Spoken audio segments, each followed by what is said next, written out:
As a speech pathologist, it's one of my roles when I'm working with people with dementia to help their caregivers, you here today, and other people close to them, to learn how to make the most of their communication.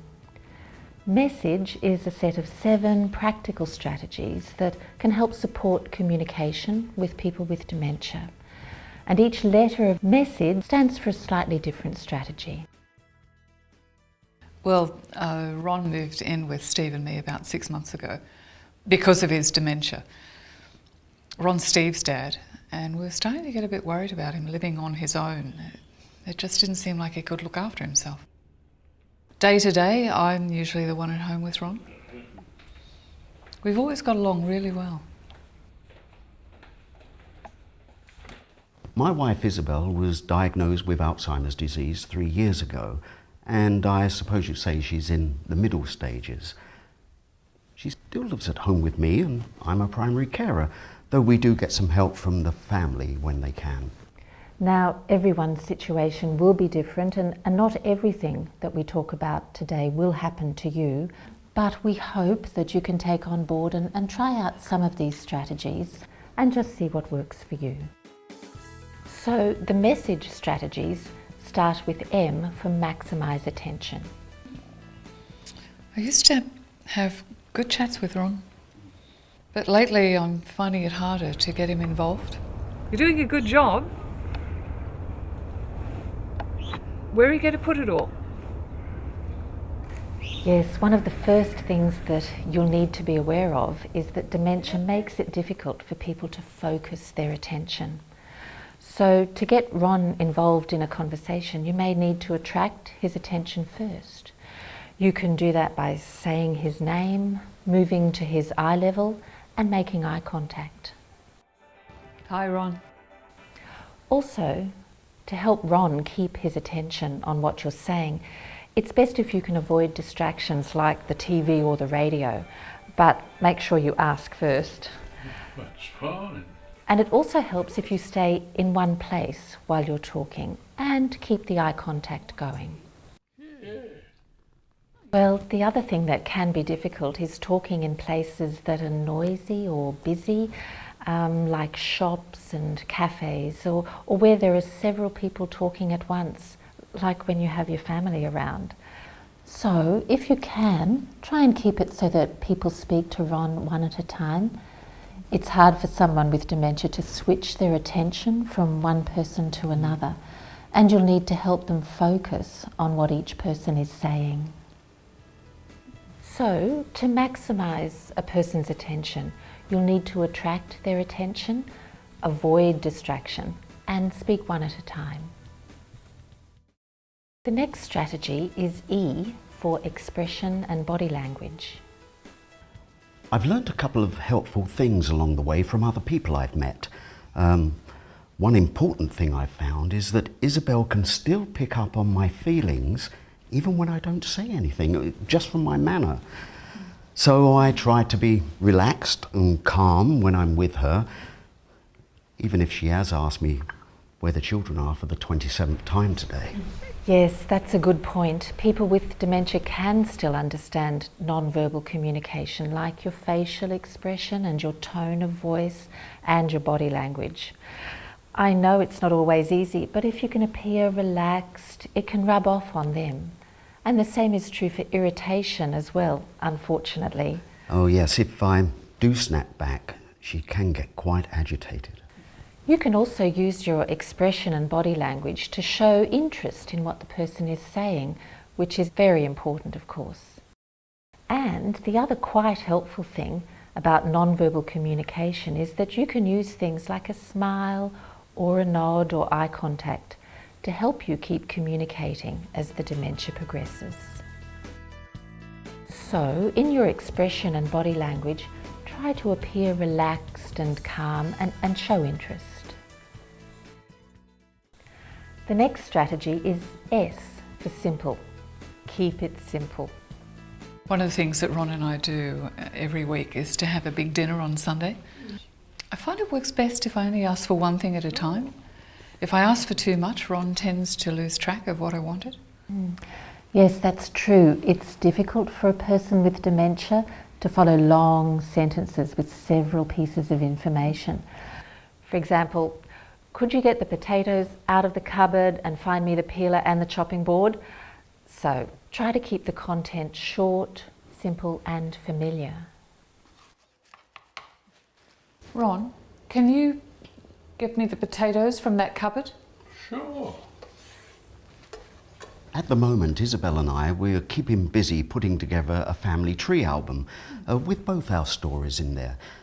So I need to find out more about her childhood, which means I'm having to ask her more questions. Well, Arnold, you can keep things simple in the way you ask questions, especially if you need to find out something specific. It's much easier for a person with dementia to answer if you give one or two clear choices. When you were in Amsterdam, did you speak Dutch or did you speak English the whole time? I English all the time. Oh, okay.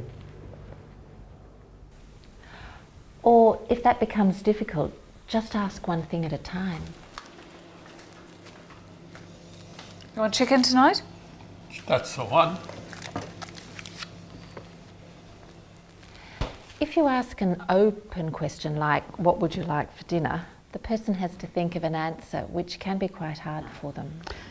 Yes, another tip that I've been given is that if I say, do you remember, following questions like, what did your mother do? Do you remember? Then Isabel seems to forget the actual question. Yes, that makes sense, Arnold, because of the memory limitation. So you will need to allow for that. But remember that you can keep your language simple without talking down to the person. So to keep things simple, just use short, simple and familiar sentences and give clear choices when you're asking for information. Well, the next S stands for support the conversation. I used to think silences in conversation was a bad thing. But I found Ron needs a bit of silence sometimes. It gives him time to think.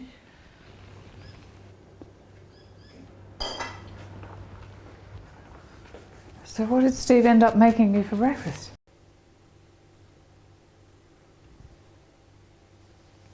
I don't. Cereal, wasn't it? And toast. Good? Yeah. Yes, giving time is really important, Amanda. Dementia slows the person's thinking, and so by leaving a longer than usual pause, you're giving Ron the time he needs to understand what you've said and come up with a response. And as well as leaving extra time, you may also need to help the person find the word they're looking for. And the other thing that I liked, at the fact when we do go to Sydney, we stay at Matt's on the in In the tower. the tower. You get some fantastic views from up there, don't you? You'll need to find a balance between giving them enough time to think of the word, but not leave them struggling. And best to do it naturally and conversationally rather than drawing attention to the problem. Another type of support that you might need to give is just repeating things when the person has trouble understanding, and that gives them a chance to catch any information that they might have missed first time around. And then if they're still having trouble, you can try rephrasing.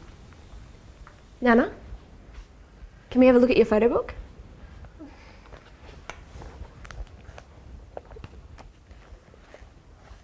Where did you go on this first trip? First trip was New York. New York must have been really exciting.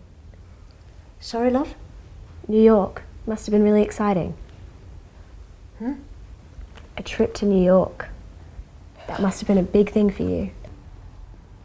Oh, yes, it was a real trip. Lovely. Isabel can't always follow what I'm saying over a whole conversation, especially when someone comes in and interrupts, like our granddaughter Sophie, and to ask a question, and well, then I pretty much have to start over again. Yes, the memory limitations make it difficult for her to keep track of what's been said, and interruptions make it even harder. So, to help her follow the conversation, you'll need to make it clear what or who you're talking about right from the start, and then just slip in some extra little reminders of the topic every now and again. It helps if you repeat the main words rather than saying words like it or they, so that she doesn't need to carry that information from earlier in the conversation. Simon sent us a Christmas card. In fact, I think his card was one of the first that arrived this year. It's on top here somewhere. Did we send him one? Yes, his was one of the first cards that we sent out as well. That's good. I normally start with the overseas people so that we can get the overseas cards out on time. If you do get interrupted, you'll need to say something like, "Oh, yes, we were talking about the Christmas cards." And of course, you'll need to give the same kind of support for each new topic that comes up. So, to support the conversation, you'll need to give the person time. Try to help them find the word that they need. Sometimes you could repeat or rephrase what you've said and just give reminders of the topic. So the A stands for our next strategy, assist with visual aids. Visual information can help a person with dementia understand your meaning. For example, you can use gestures and actions when you speak. You might actually be able to show them the object that you're talking about, or maybe even a picture of it. Would you like milk or juice? Milk, please.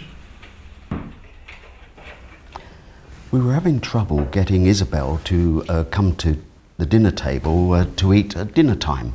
So I decided to include her more in the dinner preparations.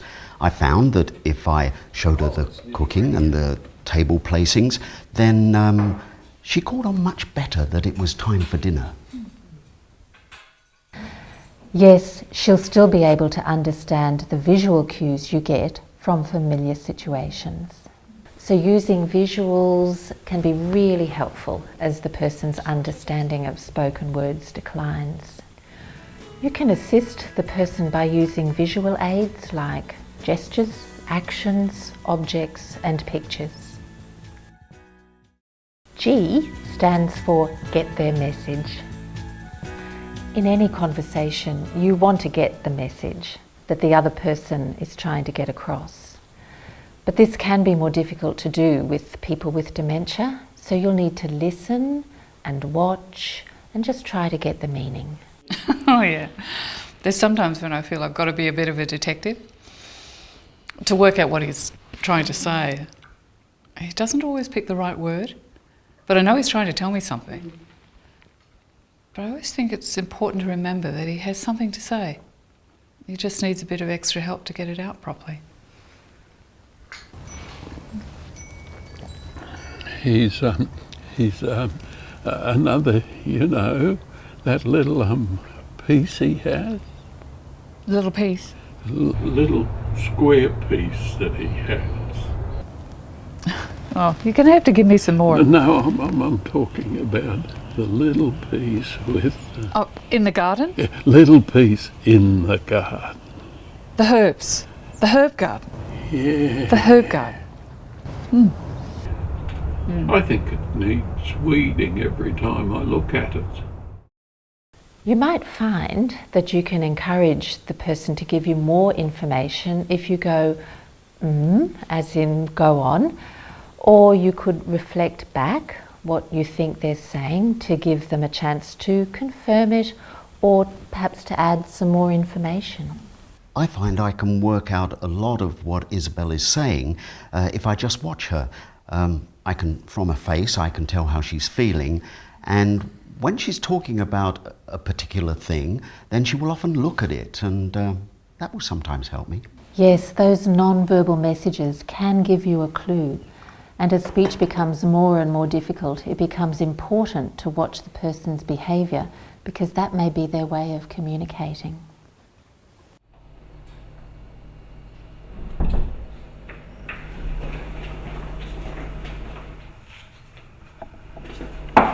Are you hungry, dear?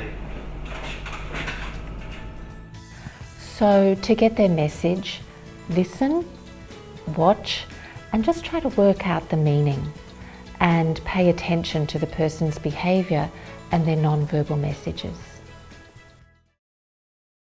The final strategy is E for encourage and engage in communication. The basic human need for interaction with other people is still there through all the stages of dementia. So it's good if you can encourage conversation on topics that are interesting and familiar to the person. Perhaps using photos, books, or a favourite item as a trigger. Yes, I find Isabel likes looking through the old photo albums and talking about the old days when we were young. Yes, memories from long ago are often easier to remember and to talk about than are more recent things. And you may find that you hear the same story a few times over, but that doesn't matter. It's keeping up the communication that's the important part. Sometimes you'll be able to get the person talking by asking a general question. So what was it like living in Emerald? Emerald's a town which is about 150 miles from Rockhampton. When I lived there, the population was very small, only about 2,000 people. Yeah, that is small. If it's difficult for the person to answer a general question, you could follow up with a question that suggests a possible answer, just to help them get started. So how long have you lived in Queensland for? Oh, God knows. Maybe about 40 years? Oh, must be. If you can, encourage other family and friends to talk with the person as well, because the more opportunity they get, the better. And one thing to remember when you're chatting though, is that it's best not to ask things that come across like test questions. Yeah, I used to think that asking Ron the date or how old he was, that sort of thing, was giving him practice and helping him remember. But I found that it doesn't help him to remember these things. All it does is upset him when he can't remember. And sometimes you'll find that people with dementia will get confused about reality and that this can upset them and you. If this happens, it's best not to argue with what they're saying. What's important is to show that you understand their feelings and to reassure them. Then sometimes you might be able to find a safer aspect of the topic to talk about. Yes, Isabel often asks about the kids as if they were still little. And I've found the best way to deal with it is not to say they're not here or they've grown up, but to talk about more general memories of the children. Then she seems to become calmer and we can get on with what we were doing before. Yes, overall, the goal is to keep up the communication and make it as enjoyable as possible. The pride of parents is my favourite, yes. So, try to take any opportunity to encourage communication and engage the person in conversation on interesting and familiar topics. And get family and friends involved too. So, the important things to remember from the message strategies are: maximise attention by focusing the person's attention, by avoiding distraction and speaking one at a time. Watch your expression and your body language and your tone of voice so that you appear relaxed and interested. Keep it simple by using short, simple sentences with familiar words and by giving clear choices when you ask questions. support the conversation by giving the person extra time, helping them to find words, repeating sentences when they don't understand, and reminding them of the topic of the conversation.